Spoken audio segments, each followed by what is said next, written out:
The automotive industry is witnessing a consistent advancement of technology at a pace like never before.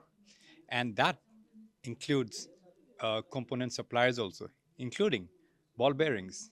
I'm here with someone whose company is now developing technologies, ball bearing technologies for use in the space.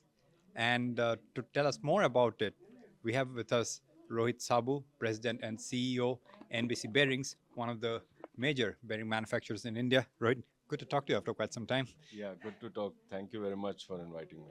Yeah. So tell us, Rohit, in terms of this new kind of intervention in terms of pushing the technology envelope further, could you explain to us more about what kind of technology advancements, enhancements you're achieving in terms of developing bearings for use in space?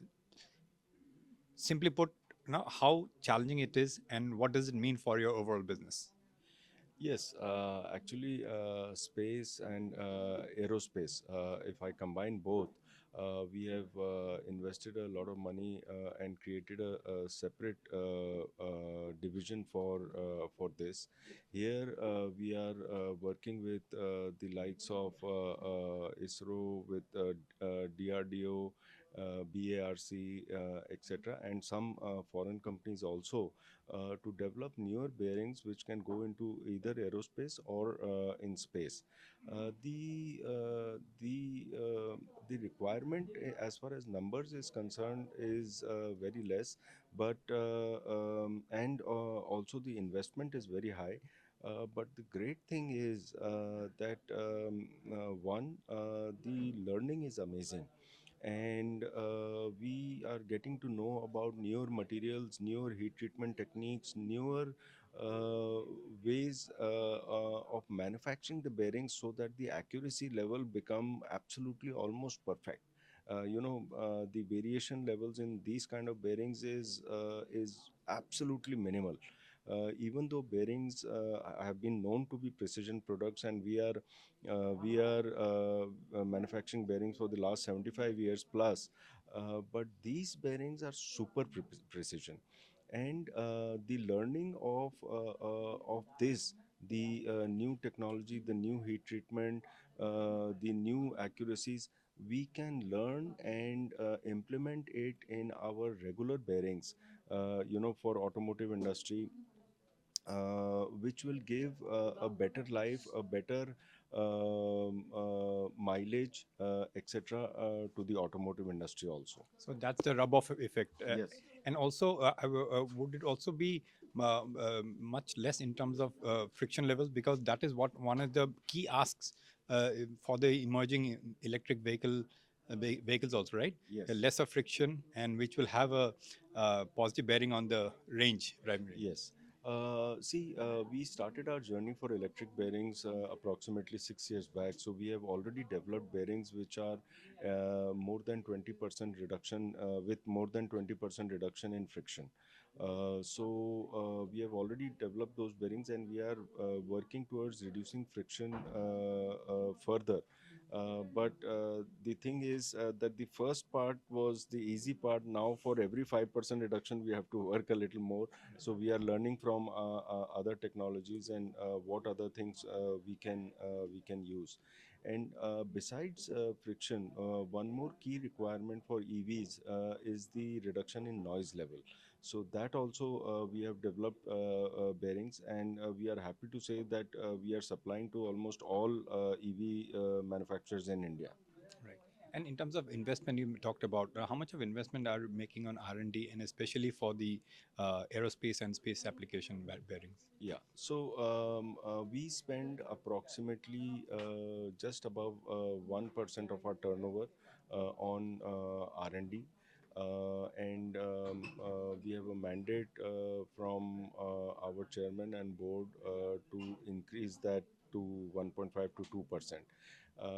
And on the aerospace side, we have already invested approximately 50 crore rupees, and please understand that aerospace, the number of machines is less. It is this thing. So 50 crores is a very high investment as far as this thing, and we are totally committed towards that. And the investment, we think that we'll invest another 50 to 100 crores in the next 5 years, for the for especially for aerospace and space bearings. right. And coming back to land, in the automotive sector, it's especially the passenger vehicles. There's some kind of a slowdown also happening. There's inventory piling up. But overall scenario, what is your take and outlook for the domestic automotive market? Yeah, see, if you see the last 15 years, and if you try and predict what we have been hearing in this conference, ACMA conference, from most of the people, yes, this year there is a slight downturn, especially in the heavier vehicle side, and now from this quarter, even on the four-wheeler side, which will remain for a few months at least, if not a year. And the global trends are also not supporting the exports, etc.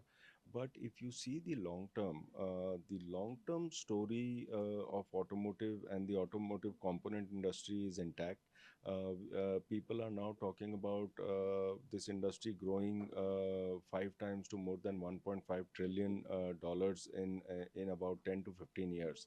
So there is going to be a huge investment in this sector, and long term we are very bullish. Right. And also in terms of your growth projections for NBC this year, what kind of kind of a top line and kind of bottom line growth are you looking at? And in terms of investments for the near to midterm, I am talking about 3 to 5 years cycle. Because usually organizations have a midterm plan also. So what are your key targets there in terms of investments and in terms of, say, capacity or product expansions? Yeah, see, after COVID, we have been growing in excess of almost 20% per year, and this year we think that will almost half to about 10%, because of obvious reason which I just mentioned recently. And the thing is, still for the future, we are committed to invest about 750 crores for the next 4 years, and we will increase our production by approximately 25%. And these are for regular bearings. So aerospace and space is something separate besides this. So these are for regular bearings which go into automotive, and part of it goes into industrial also. Okay, on that note, Rohit, Yeah. thanks for this Yeah. discussion, and Thank you. wishing you and your team best. Yeah. Thank you very much.